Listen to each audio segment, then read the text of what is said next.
11 Maret itu mula-mula, dan memang sejurus waktu, membuat mereka bertampik sorak-sore kesenangan. Dikiranya SP 11 Maret adalah satu penyerahan pemerintahan. Dikiranya SP 11 Maret itu satu transfer of sovereignty.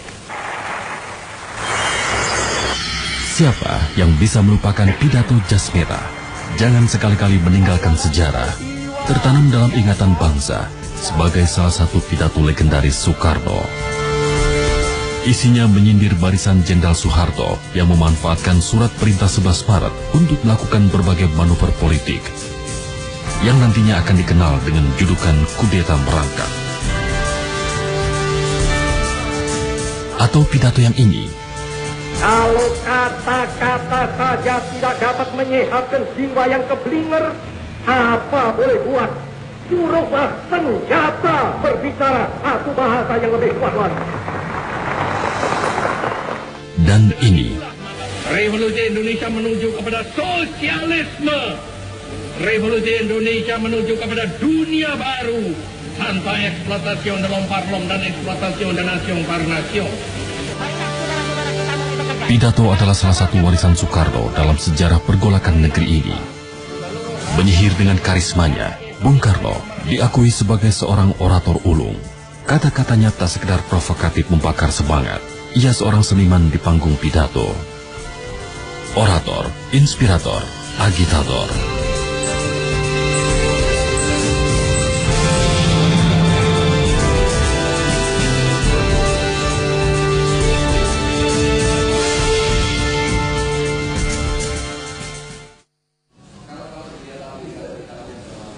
Doktor Ilmu Filsafat Doni Gahral telah lama mempelajari pidato-pidato Soekarno. Lazimnya mereka yang pernah melihat atau mendengar pidato-pidato tersebut, ia terkesan kepada kepiawaian Soekarno sebagai orator. Dan walaupun tuan-tuan halangi dengan bom dan dinamit dan meriam yang berasal dari Australia, Amerika dan Inggris, kita akan merdeka. Kita tentu merdeka. Kita pasti merdeka sebagai matahari terbit di hari besok. Janganlah tuan-tuan mencoba memikat hati kami dengan kata-kata. Sebab bangsa yang telah gandrung kemerdekaan tak dapat dipikat oleh kata-kata lagi. Faktor penentu adalah karisma Bung Karno sendiri. Jadi, intonasi yang sama, gaya bahasa yang sama kalau disampaikan oleh bukan Bung Karno berbeda. Gitu. Ya. Bung Karno dia memang secara personal punya daya tarik tertentu yang tidak ditemui oleh sembarang orang atau tidak temui di sembarang orang. Bung Karno punya karisma itu, ya. Nah, itu kemudian ditambah lagi dengan tadi teknik-teknik pidatonya yang luar biasa. Jadi sesuatu yang memang sudah terberi dalam Bung Karno, karismanya, ditambah kemampuannya orator, kemampuannya berpidato, itu menjadikan dia sosok yang luar biasa. Itu dia waktu itu istri saya yang cerita. Jadi si Mbok Parto ini setiap pagi itu kalau tanggal 17 Agustus sudah nggak mau apa-apa lagi, nggak mau ke pasar, berangkat aja dia. Berangkat ke lapangan Ikada itu mendengarkan, nanti siang pulang. Cuma mendengarkan aja. Dan itu pengagum. Sukoco Cokroatmojo juga menjadi saksi kedahsyatan Soekarno di mimbar pidato. Veteran pejuang kemerdekaan ini melihat langsung kemampuan Soekarno untuk menyihir massa dengan kata-kata. Tiap kali bicara kepada kita saja, kepada pengawal saja, selalu pidatonya itu selalu penuh penuh semangat dan memang inspiratif lah ya. Jadi menginspire, membangunkan.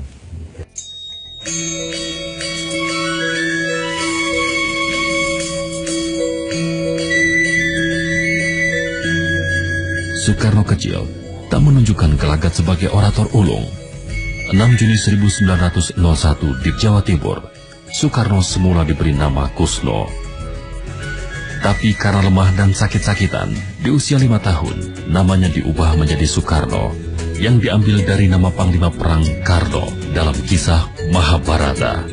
Dan nama itu seolah menjadi doa yang terwujud. Kita tahu Soekarno itu hidup dengan dunia wayang ya.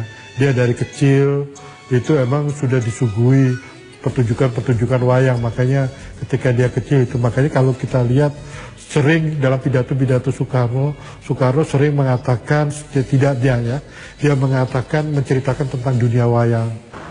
Jadi saya mau beri nama pertama dengan perkataan Nawa. Nawa apa? Ya karena saya tulis, saya mau beri nama Aksara. Terus Nawa Aksara, atau disingkatkan Nawaksara. Pidato Nawaksara ini disampaikan dalam sidang umum keempat MPRS pada Juni 1966 sebagai pertanggungjawaban atas peristiwa gerakan 30 September 65. Pertanggungjawaban ini ditolak dan MPRS memberhentikan Soekarno sebagai presiden. Seperti pada masa-masa genting sebelumnya, unsur dramaturgi pewayangan begitu melekat bingkai pemikiran Soekarno. Lalu dari mana Soekarno belajar pidato? Serta ditambah kesempatan bagi penduduk di sana untuk ikut campur mengambil bagian di dalam pemerintahan negeri.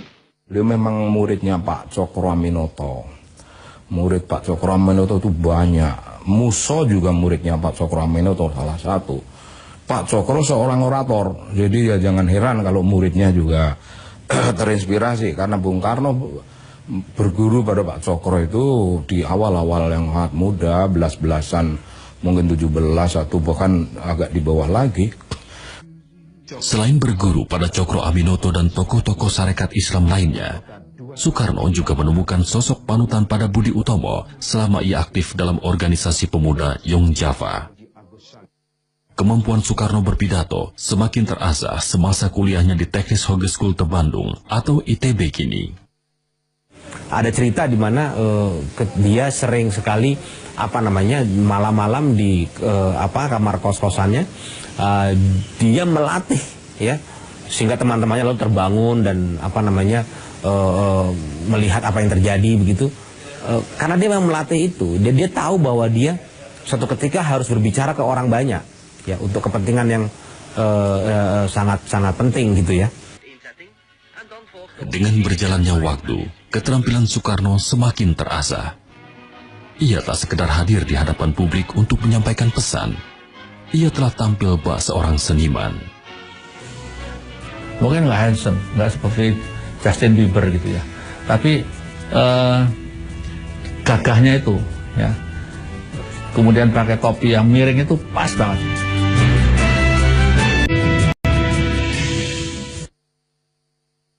Saudara juga ingat bahwa tiap-tiap titik keringat yang saudara teteskan di bumi kita ini menjadi racun bagi musuh.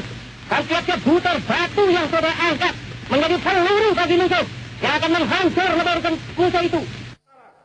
Pidato Soekarno selalu disampaikan dalam bahasa lugas, tanpa penghalusan makna atau gaya eufemisme.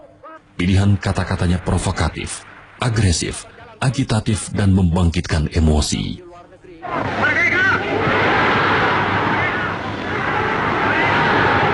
Diam. Diam. Ini hari aku telah menginjak lagi bumi Jakarta. Sudah hampir 4 tahun lamanya saya tidak berkuasa. 4 kali 365 hari saya berpisah dengan rakyat Jakarta, laksana rasanya seperti berpisah 40 tahun, saudara-saudara. Bahasa Bung Karno itu selalu sifatnya aktif, agresif, ofensif, ya. Rebut Irian Barat, gitu ya. Kemudian angkatan perang tidak berpolitik, itu agresif gitu. Dengarkan saudara-saudara, komando saya dengan tegas ialah gagalkan, hei seluruh rakyat Indonesia, gagalkan pendirian negara Papua itu. Apa komando saya lagi? Hei seluruh rakyat Indonesia, kibarkan bendera sang merah putih di Papua, di negara ini, di Irian Barat itu. Bahasa tubuh beliau aktor kan. Beliau aktor, nggak ada yang mengarahkan, nggak perlu director, nggak perlu sutradara. Ganyang Malaysia, Inggris kita linggis, Amerika kita setrika. Mana dadamu ini, dadaku, wah itu, wah. Gua gini-gini. Segala jalan harus dilalui. Kalau kata-kata saja tidak dapat menyehatkan jiwa yang keblinger, apa boleh buat? Suruhlah senjata berbicara satu bahasa yang lebih kuat lagi. Pidato ini disampaikan saat HUT RI tahun 1953. Selama beberapa bulan sebelumnya, Angkatan Darat menggerakkan aksi massa, mendesak parlemen dibubarkan karena dianggap terlalu mengintervensi militer. Pidato inilah jawaban Soekarno atas manuver Angkatan Darat tersebut. Padahal angkatan perang tidak boleh ikut-ikut politik. Tidak boleh diombang-ambingkan oleh sesuatu politik. Angkatan perang harus berjiwa, ya berjiwa, berapi-api berjiwa, berkobar-kobar berjiwa. Tapi dia tidak boleh ikut-ikut politik. Namun bagi Soekarno, pidato bukan hanya sarana komunikasi. Pidato adalah seni panggung. Jadi kan dia bisa memainkan suaranya itu, cara pidatonya itu, dengan gerak tubuhnya, dengan wajahnya, dengan pakaiannya yang gagah gitu kan. Bung Karno gagah itu. Mungkin nggak handsome, nggak seperti Justin Bieber gitu ya. Tapi gagahnya itu, ya. Kemudian pakai topi yang miring itu pas banget. Terus pakai pecinya itu, kacamata hitam. Kacamata hitamnya juga kalau dari zaman itu pun sudah dianggap kuno loh. Tapi di wajahnya itu pas banget. Sebagian besar yang berdiri tegak di atas manifesto politik. Seni pidato yang dilakoni Soekarno di zamannya dianggap mengena bagi rakyat Indonesia. Bahasa tutur yang digunakan Soekarno terbukti menjadi medium yang efektif untuk menggalang kesatuan visi selama masa revolusi maupun setelah kemerdekaan. Dia menekankan tentu saja konsep yang mau dia ulang-ulang, yang dia mau jadikan satu ikon, ya ikon semiotik, ya ikon bahasa yang dia ingin menjadi sesuatu yang dipahami orang banyak. Nasakom, misalnya begitu, ya itu dia ulang gitu, ya karena dia ingin ini menjadi semua kata yang dimiliki semua orang gitu. Ya, kalau dia menginginkan agar sebuah konsep ya itu menjadi konsep orang banyak, dimengerti dan menjadi pemahaman orang banyak, maka itu dia ulang, dia putar terus gitu. Saya kira banyak ya contoh-contoh revolusi, ya kemudian kata berdikari sering dipakai, ya trisakti, ya hal-hal semacam itu, ya kemudian nasionalisme, sosialisme gitu. Itu dia putar terus, dia ulang terus. Revolusi Indonesia menuju 3 kerangka yang sudah terkenal. Revolusi Indonesia menuju kepada sosialisme. Revolusi Indonesia menuju kepada dunia baru tanpa eksploitasi dalam parlom dan eksploitasi dan nation par nation. Tanpa eksploitasi dalam parlom dan eksploitasi dan nation par nation. Tanpa eksploitasi dalam parlom dan eksploitasi dan nation par nation. Revolusi Indonesia menuju 3 kerangka yang sudah terkenal. Revolusi Indonesia menuju kepada sosialisme. Revolusi Indonesia menuju kepada dunia baru tanpa eksploitasi dalam parlom dan eksploitasi dan nation par nation.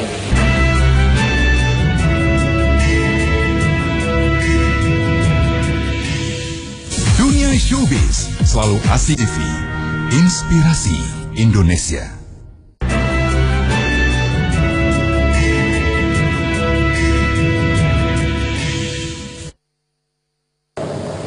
Lalu kita bangkit.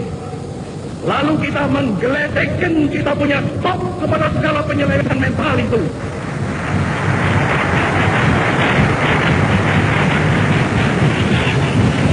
Lalu kita suruh buang jauh-jauh ke dalam alam pikiran liberalisme.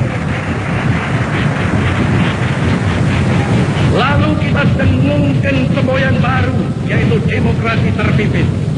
Lalu kita kocok habis-habisan multi-party system.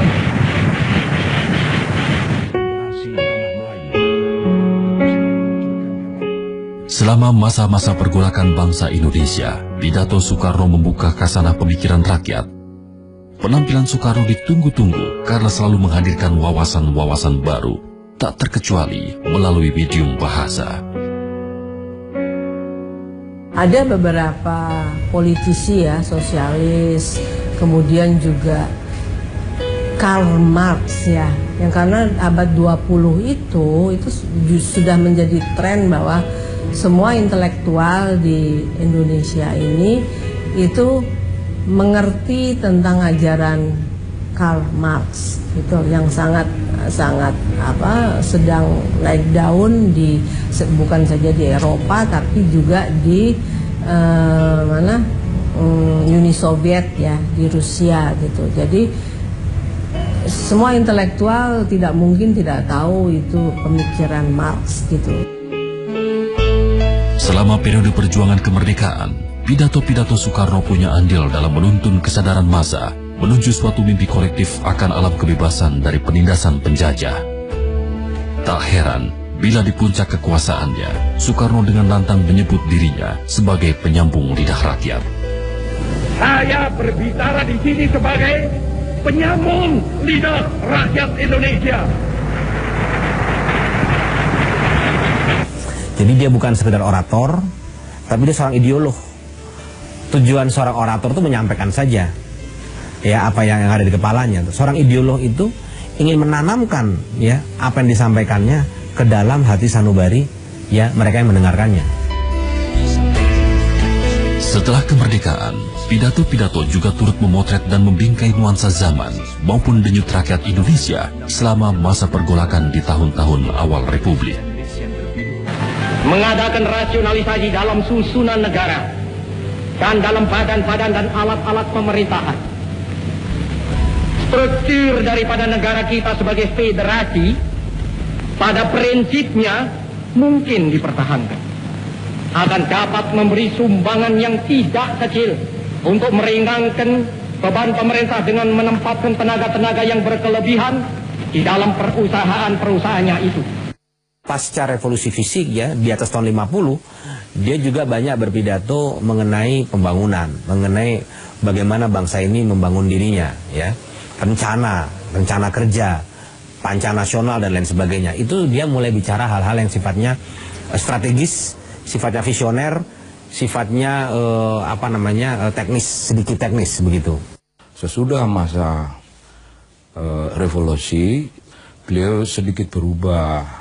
Oh, tentu nanti sesudah menjadi presiden, sudah teguh dalam kedudukan, banyak hal yang berubah, tetapi tetap itu semangatnya anti kolonialisme dan imperialisme. Itu berbeda tentu saja, ya. Dia tidak lagi menyebut kolonialisme, tapi neokolonialisme, ya, toh, nekolim gitu, neokolonialisme dan imperialisme, gitu. Penjajahan dalam bentuk baru, kan gitu. Seperti pidato di hadapan pengurus Front Nasional, ketika Soekarno mendengungkan tekadnya merebut Irian Barat dari tangan Belanda. Dalam wadah itu kita tuangkan satu masyarakat tanpa eksploitasi delom-parlom. Satu masyarakat yang tiap-tiap manusia Indonesia merasa bahagia. Satu masyarakat yang tiada seorang ibu menangis oleh karena tidak bisa memberi air susu kepada anaknya. Jadi dia bukan tipe pemimpin yang berjanji. Dia tipe pemimpin yang eksekusi, gitu ya. Bedanya apa? Kalau berjanji ya dia memberi harapan saja, ya.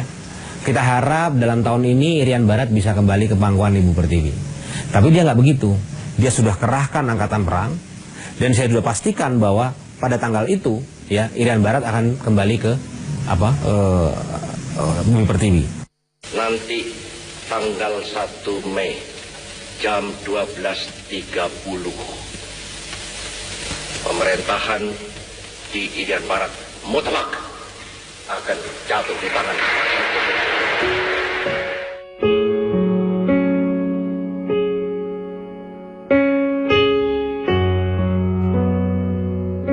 Sulit memilih satu di antara sekian banyak pidato Soekarno untuk ditabalkan sebagai yang terbaik.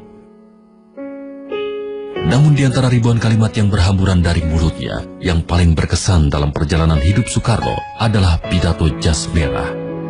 Jangan sekali-kali meninggalkan sejarah. Disampaikan saat HUT RI tahun 1966, pidato ini menjadi pidato pamungkas Soekarno. Jas Merah menjadi pertahanan terakhir sang orator menghadapi gerusan arus sejarah yang akhirnya tak sanggup ia lawan. Surat perintah 11 Maret itu mula-mula dan memang sejurus waktu membuat mereka bertampik sorak-sore kesenangan. Dikiranya SP 11 Maret adalah satu penyerahan pemerintahan. Dikiranya SP 11 Maret itu satu transfer of sovereignty, of authority. Padahal tidak. SP 11 Maret adalah satu perintah pengamanan. Perintah pengamanan jalannya pemerintahan. Pengamanan jalannya ini pemerintahan. Demikian kataku pada waktu melantik kabinet. Kecuali itu, juga perintah pengamanan keselamatan pribadi Presiden. Perintah pengamanan wibawa Presiden. Perintah pengamanan ajaran Presiden. Perintah pengamanan beberapa hal. Dan Jenderal Soeharto telah mengerjakan perintah itu dengan baik. Dan saya mengucap terima kasih kepada Jenderal Soeharto akan hal ini.